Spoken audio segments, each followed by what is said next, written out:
Global માર્કેટ્સની updates જાણીએ સહયોગી નીરજ કંસારા પાસેથી. Neeraj, good morning. કઈ રીતે વૈશ્વિક બજારો તરફથી છે આજે સંકેતો? જી ગુડ મોર્નિંગ ચાંદની. અને આજના દિવસે પણ થોડાક ફ્લેટ સંકેતો આપણને ઓવરઓલ મળતા દેખાઈ રહ્યા છે.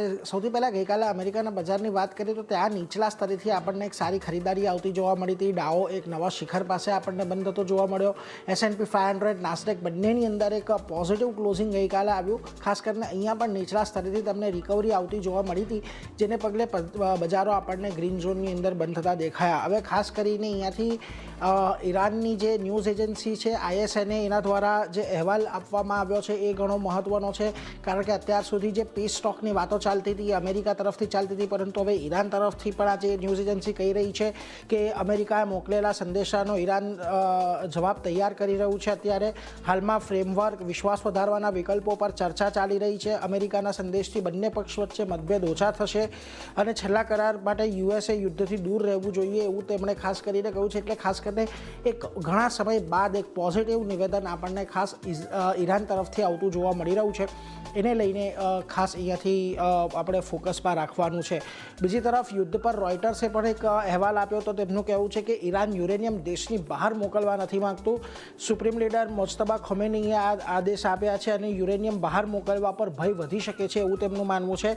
અને જો ઇઝરાયલ અમેરિકા ફરી હુમલો કરે, જો તેઓ યુરેનિયમને બહાર મોકલી દેશે તો, અને ઈરાનના ડિટરન્ટ ક્ષમતા નબળી પડી રહી છે એ પ્રકારની વાત તેમણે આ અહેવાલની અંદર કરી છે. જો કે ડોનાલ્ડ ટ્રમ્પે અહેવાલની અંદર એવું પણ આપવામાં આવ્યું છે કે ડોનાલ્ડ ટ્રમ્પે ઇઝરાયલને વિશ્વાસ આપ્યો છે કે ઈરાનનું યુરેનિયમ દેશની બહાર મોકલવામાં આવશે ત્યારે ત્યાં જ કરાર અહીંયાથી થશે. એટલે ખાસ કરીને એક હવે આ દાવો જે રોયટર્સ દ્વારા કરવામાં આવ્યો છે પોતાના અહેવાલમાં, તેને પણ અહીંયાથી ખાસ ધ્યાનમાં રાખવાનો છે. કે આ બધાની વચ્ચે માર્કો રૂબિયોની FT સાથે ચર્ચા થઈ. ફાઇનાન્શિયલ ટાઈમ સાથે એમણે કહ્યું કે ઈરાન સાથે સોદા અંગે કેટલાક પોઝિટિવ સંકેતો મળ્યા છે.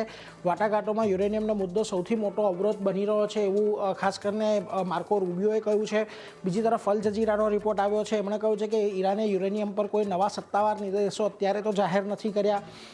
રોયટર્સના રિપોર્ટ વિશે વ્હાઇટ હાઉસ દ્વારા પ્રશ્નો ઊભા કરવામાં આવ્યા કે ઈરાનને દેશની બહાર યુરેનિયમ મોકલવા નથી માગતો, એટલે એના પર થોડાક સવાલ વ્હાઇટ હાઉસ દ્વારા પણ કરવામાં આવ્યા છે. અને આ બધાની વચ્ચે સ્ટ્રેટ ઓફ હોર્મુઝની ઉપર ઈરાન અને ઓમાન મળીને ટોલ લગાવી શકે છે એ પ્રકારની વાત પણ અહીંયાથી સામે આવતી દેખાઈ રહી છે. એટલે એના પર પણ એક નજર ચોક્કસથી રાખવાની રહેશે. જો કે આ બધા અપડેટની વચ્ચે આજે તમને ચોક્કસથી ક્રૂડના ભાવની અંદર થોડો ઘણો ઘટાડો જોવા મળ્યો છે, પરંતુ હજી પણ $105 આજુબાજુ બ્રેન્ટના ભાવ આપણને દેખાઈ રહ્યા છે. તમે આવો ખાસ કરીને આજના દિવસે હવે એશિયાના કારોબાર પર કે જ્યાં ઘડી આપણને આજના દિવસે જે ઓવરઓલ કામકાજ છે એ થોડુંક પોઝિટિવ અહીંયાથી આપણને બનતું જોવા મળી રહ્યું છે. જુઓ, નિક્કેઈની અંદર સારી તેજી છે.